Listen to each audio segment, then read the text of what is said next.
जैसा कि last episode में हमने देखा कि ग्रैंड मास्टर तैंग शैंग और बाकी सबका एडमिशन दाओ इम्पीरियल स्कूल में कराना चाहते हैं और अब सभी बच्चे डीन और मिस्टर जाओ के साथ वहां आने लगते हैं। और स्कूल पहुंचने पर वो स्कूल की सुंदरता को देखकर बहुत शॉक होते हैं क्योंकि वो स्कूल बहुत ज्यादा बड़ा था। वो जैसे ही स्कूल के अंदर घुसते हैं तो स्कूल के अंदर पढ़ने वाले बिगड़े हुए अमीरजादे वहां आ जाते हैं और उन्हें परेशान करने की कोशिश करते हैं। और उनको जब ये पता चलता है कि ये श्रेक स्कूल के बच्चे हैं तो वो उनका मजाक उड़ाने लगते हैं। अब फिर उनमें से एक अमीरजादा श्रेक स्कूल के बच्चे पर हमला करता है, लेकिन मिस्टर दाई अकेले ही उसे संभाल लेते हैं और वहाँ जितने भी अमीरजादे थे उन सभी को पीट डालते हैं। सब बहुत शौक होते हैं कि इतने बड़े स्कूल के बच्चे अकेले आदमी से पिट जा रहे हैं। लेकिन फिर तभी कीमिंग आता है। कीमिंग वही है जो यहाँ टीचर है और बैटल के अंदर लीडर है। वो अमीरजादों को डांटता है और फिर श्रेक स्कूल के बच्चों को अंदर लेकर जाता है। वो विंग मिंग से रास्ते में बातें करता है और उन्हें कीमिंग से पता चलता है कि यहाँ बहुत सारी फैसिलिटीज हैं, जिसमें ट्रेनिंग मिमिक्री ग्राउंड्स के साथ साथ लेक्स और माउंटेन्स भी हैं, जिसके अंदर बच्चे प्रैक्टिस करते हैं। यहाँ हाईली क्वालिफाइड टीचर्स भी मौजूद हैं, लेकिन इस सब के बावजूद यहाँ के बच्चे इतने काबिल नहीं हैं।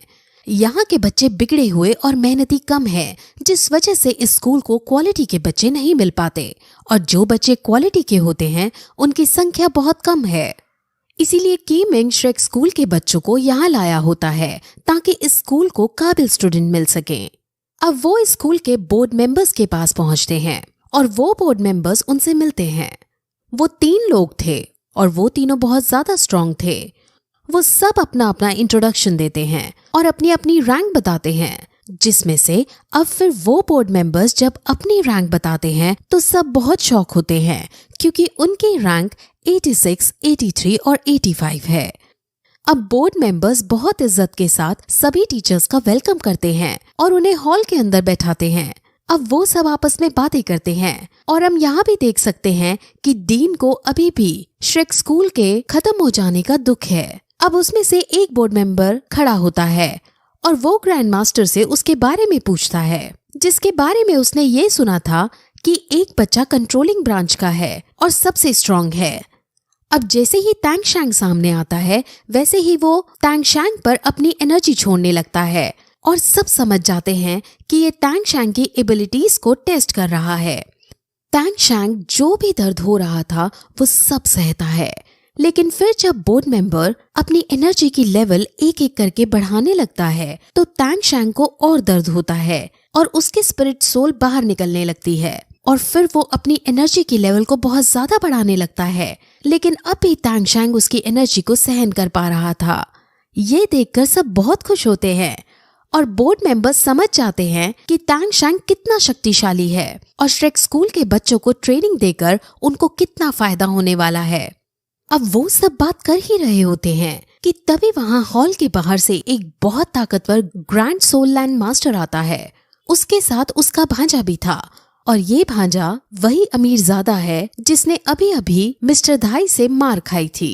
ग्रेट सोल लैंड मास्टर इस स्कूल के डायरेक्ट मैनेजर है, यानी वो बोर्ड मेंबर्स से भी बड़ी पोजीशन पर हैं। वो उनसे लड़ने आए थे क्योंकि मिस्टर दाई ने उनके भांजे को पीटा था। वो अपने साथ एक शक्तिशाली योद्धा को लाए थे और वो शक्तिशाली योद्धा पॉइजनस मास्टर है और उसकी रैंक 90 से भी ज्यादा है। मिस्टर दाई अब उन पर फिर से अटैक करने की कोशिश करता है, लेकिन पॉइजन मास्टर का पॉइजन दूर से ही उस पर असर करने लगता है और वो उनके पास भी नहीं पहुंच पाता। अब ग्रैंड मास्टर और बाकी सब भी बात की गंभीरता को समझ जाते हैं। वहां खड़े सारे लोग भी मिलकर अगर इस पॉइजनस मास्टर पर अटैक करे तो भी वो इसके पॉइजन से नहीं बच सकते हैं। डायरेक्ट मैनेजर श्रेक स्कूल का बहुत मजाक उड़ाता है और डीन उससे लड़ने आगे जाने लगता है, लेकिन ग्रैंड मास्टर उसे रोकता है और कहता है कि हमें बेशक अपनी जान की परवाह नहीं है और हम सर झुकाने से ज्यादा सर काटने में यकीन रखते हैं, लेकिन अभी हमें इन बच्चों के बारे में सोचना होगा क्योंकि अगर हमें कुछ हो गया तो ये बच्चे भी मारे जाएंगे। अब डायरेक्ट मैनेजर उनकी बुरी बेइज्जती करके उन्हें यहाँ से जाने को कहता है और ये कीमिंग और बोर्ड मेंबर्स दोनों को अच्छा नहीं लगता, लेकिन अब वो कर भी क्या सकते थे, इसलिए वो वहाँ से जाने लगते हैं। कीमिंग भी अब ये सब देखकर गुस्से में यहाँ से रिजाइन कर देता है और वो भी इनके साथ चल पड़ता है। अब जब वो जा रहे होते हैं तो वहाँ तभी वही लड़की आती है जिसको तांगशान ने पीछे मैच में हराया था। वो लड़की जब तांगशान को देखती है तो समझ जाती है कि यहाँ क्या हुआ है और वो पॉइजन मास्टर को तांगशान के बारे में सब बता देती है। पॉइजन मास्टर उसके दादाजी हैं। वहीं श्रेक स्कूल के सारे बच्चे अब वापस जाने लगते हैं, लेकिन उन्हें समझ नहीं आता कि अब वो कहाँ जाएं, क्योंकि वापस श्रेक स्कूल के अंदर भी नहीं जा सकते थे क्योंकि अब उनके पास फंडिंग नहीं बची थी। डिंग रोंग रोंग अपने परिवार में सबको ले जाने के लिए भी कहती है, लेकिन डीन किसी के अंदर रहकर नहीं जीना चाहता था, इसलिए सब दुखी हो रहे थे और सब आज रात के लिए इसी शहर में रुकने का डिसाइड करते हैं। लेकिन तभी वो इस शहर में एक स्कूल देखते हैं और कीमिंग ये बताता है कि वो इस स्कूल के प्रिंसिपल को जानता है और हम यहाँ टीचर बन सकते हैं और ये बच्चे यहाँ पढ़ सकते हैं। अब सब एग्री हो जाते हैं और उस स्कूल के प्रिंसिपल के पास जाने लगते हैं। अब सभी टीचर इस स्कूल के मैनेजर के पास जाकर अपनी अपनी लेवल बताते हैं और क्योंकि उन सभी टीचर्स की लेवल 60 से ऊपर थी, इसलिए मैनेजर बहुत खुश होता है और कहता है कि आप सभी यहाँ जरूर टीचर बन सकते हो, लेकिन एक बार आप प्रिंसिपल से जाकर मिलो। अब सब प्रिंसिपल से मिलने जाने लगते हैं और जब वो वहाँ पहुँचते हैं तो उन्हें पता चलता है कि प्रिंसिपल एक लेडी है और इस लेडी को देखकर ना जाने क्यों ग्रैंड मास्टर अपनी नजरें चुराने लगते हैं। और यहाँ से हमें पता चलता है कि इस लेडी और ग्रैंड मास्टर का पहले कोई रिलेशनशिप था, लेकिन दोनों किसी बात की वजह से अलग हो गए। अब ग्रैंड मास्टर इस लेडी से नजरें नहीं मिलाते, लेकिन लेडी ग्रैंड मास्टर को क्योंकि 20 साल बाद देख रही थी, इसलिए वो उसे देखकर बहुत खुश होती है। लेकिन जब ग्रैंड मास्टर उससे बात नहीं करता तो डीन सिचुएशन को हैंडल करते हुए उससे बात करने लगता है। डीन भी उस लेडी को जानता है। असल में 20 साल पहले इन तीनों लोगों का एक शक्तिशाली ग्रुप था और ये बहुत बड़े बड़े काम आसानी से मिलकर कर दिया करते थे। अब डीन उससे यहाँ टीचर बनने का पूछते हैं, जिस पर लेडी मान जाती है और कहती है कि जब से हम बिछड़े हैं तब से मैं अच्छे से नहीं जी पा रही हूँ। अब इस स्कूल का नाम तुम्हारे ऊपर ही होगा और आज से डीन यहाँ के प्रिंसिपल हैं और आज से इस स्कूल का नाम बदलकर श्रेक स्कूल रख दिया जाएगा। अब इस उदार दिली को देखकर सब बहुत खुश होते हैं और डीन भी बहुत खुश होता है क्योंकि उसका श्रेक स्कूल फिर से चलने वाला था और उसे अब केवल 7 नहीं बल्कि बहुत सारे बच्चे पढ़ाने के लिए मिलने वाले थे। अब इतना सब सुनकर भी ग्रैंड मास्टर दुखी ही था और उदास चुपचाप देवदास बनकर बैठा हुआ था।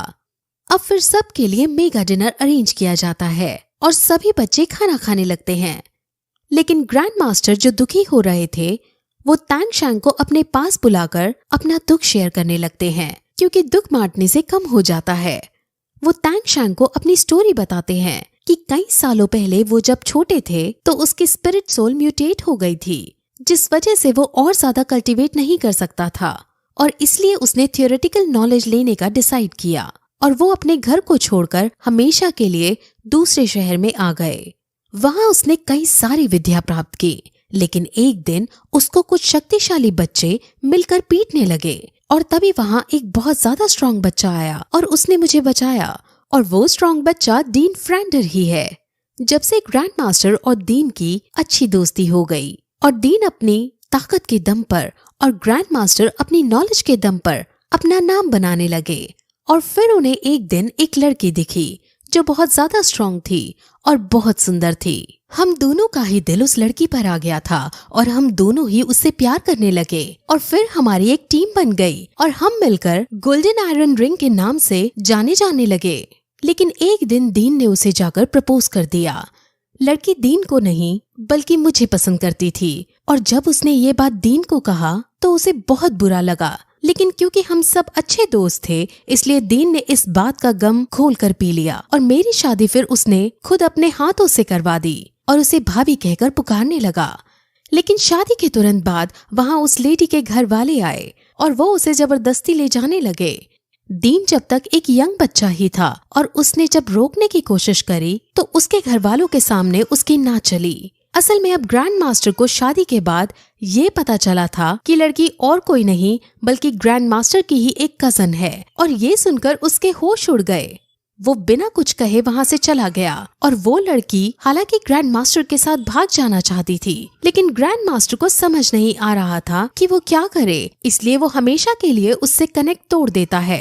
ग्रैंड मास्टर बहुत ज्यादा दुखी हो जाता है और वो सुसाइड करने की भी कोशिश करता है, लेकिन उसका अच्छा दोस्त डीन उसे रोक लेता है और उसे आगे बढ़ने की सलाह देता है। इस सब के बाद लड़की ने अपने परिवार से कनेक्शन कट कर लिए थे और वो हमेशा ग्रैंड मास्टर को ही ढूंढती रही थी, लेकिन ग्रैंड मास्टर उससे बचते बचाते कभी उसकी नजरों के सामने नहीं आया। और अब 20 साल बाद ग्रैंड मास्टर की लड़की से मुलाकात हो रही है और ग्रैंड मास्टर इसलिए उस लड़की से नजरें नहीं मिला पा रहे। तैंग शैंग उन्हें सलाह देता है कि उन्हें उससे बात करनी चाहिए, क्योंकि अगर वो ऐसे ही नजरें चुराते रहे तो इससे दोनों को दुख पहुंचेगा। अब हम लेडी को देखते हैं जो उनके पीछे खड़ी थी और वो उनकी सब बातें सुन रही थी और अब वो रोने लगती है और वो ग्रैंड मास्टर से कहती है कि अब तुम मुझे मिले हो और मैं तुम्हें कभी अपने से दूर जाने नहीं दूंगी। और ये सीन बहुत ज्यादा इमोशनल हो जाता है और दोनों गले मिलते हैं। अब तैंग शैंग फिर उनको अकेला छोड़कर बाहर जाने लगता है, लेकिन तभी उस पर वो पॉइजन मास्टर अटैक कर देता है और उसे अपने एरिया में ले आता है, क्योंकि उसने उसकी पोती को मारने की कोशिश की थी। इसलिए वो तैंग शैंग को जान से मारने की कोशिश करता है, लेकिन तैंग शैंग उसे कहता है कि तुम मुझे तो मार दोगे, लेकिन तुम भी ज्यादा दिन के मेहमान नहीं हो, क्योंकि तुम जो दूसरों पर पॉइजन छोड़ते हो वो तुम्हारे शरीर के अंदर भी घुसता है। वो उसे ये भी बताता है कि बारिश के दिन ये पॉइजन सबसे ज्यादा अफेक्ट करता है और बॉडी पेन होता है। अब ये सब सच था, लेकिन फिर भी वो तैंग शैंग को मारना चाहता था और उस पर हमला करने लगता है। अब वो तैंग शैंग को आसानी से मार सकता था, इसलिए तैंग शैंग उससे बचने की बहुत कोशिश करता है, लेकिन फिर उसे कहता है कि ये पॉइजन तुम्हारी जनरेशन के अंदर भी आ गया है और इससे तुम्हारी पोती भी अफेक्ट हो रही है। तुम तो इतने साल जी लिए, लेकिन तुम्हारी पोती ज्यादा नहीं जी पाएगी। अब ये सुनकर पॉइजन मास्टर अटैक करना बंद कर देता है, क्योंकि वो अपनी पोती से बहुत ज्यादा प्यार करता था। वो उससे पूछता है कि क्या तुम्हारे पास इसका कोई इलाज है, जिस पर तैंग शैंग कहता है कि अगर मैं इलाज कर भी दूं तो तुम मुझे मार डालोगे। लेकिन फिर पॉइजन मास्टर उसे वादा करता है कि अगर तुमने मेरी पोती को ठीक कर दिया तो मैं तुम्हें नहीं मारूंगा। अब ये पॉइजन मास्टर कितना भी बुरा क्यों ना हो, लेकिन ये अपनी जुबान का पक्का था। लेकिन वो तैंग शैंग को चेक करना चाहता था कि कहीं ये बस अपनी जान बचाने के लिए तो नहीं कह रहा। इसलिए वो अब उसे अपने गार्डन में ले जाता है और उसे हर तरह के पेड़ पौधे देकर कहता है कि मैं 3 तरह के पॉइजन बनाऊंगा और तुम्हें 3 एंटीडोट बनाने होंगे। अगर तुम तीनों एंटीडोट बना दोगे तो मैं समझ जाऊंगा कि तुम मेरी पोती को ठीक कर सकते हो, और अगर तुम नहीं बना पाए तो मैं तुम्हें जान से मार दूंगा। अब फिर वो उसे अपने गार्डन में ले जाता है, जहाँ तैंग शैंग बर्फ और लावा का एक तालाब देखता है और ये अनोखा तालाब बहुत ज्यादा मशहूर है। तैंग शैंग बहुत शौक होता है, क्योंकि उसने सोचा ही नहीं था कि ये तालाब उसे देखने को मिलेगा। अब पॉइजन मास्टर उसे कल सुबह की मोहलत देकर कहते हैं कि अगर तुमने यहाँ से भागने की कोशिश की तो यहाँ के ताकतवर बीस्ट जो मेरे ऑर्डर मानते हैं वो तुम्हें मार डालेंगे। अब तैंग शैंग उसके जाने के बाद आसपास की जगह को देखने लगता है और वहाँ वो मेडिसिन बनाने के लिए हर्ब्स कलेक्ट करता है, लेकिन एक हर्ब बर्फ की लेक के ऊपर थी और वहाँ जो कोई भी कमजोर बीस्ट जाता था तो वो जमकर फट जाता है। पॉइजन मास्टर ने भी उसे वहाँ जाने से मना किया था, लेकिन तैंग शैंग फिर भी हर्ब के लिए वहाँ जाने लगता है और फिर इसी पॉइंट पर ये एपिसोड यहीं खत्म हो जाता है।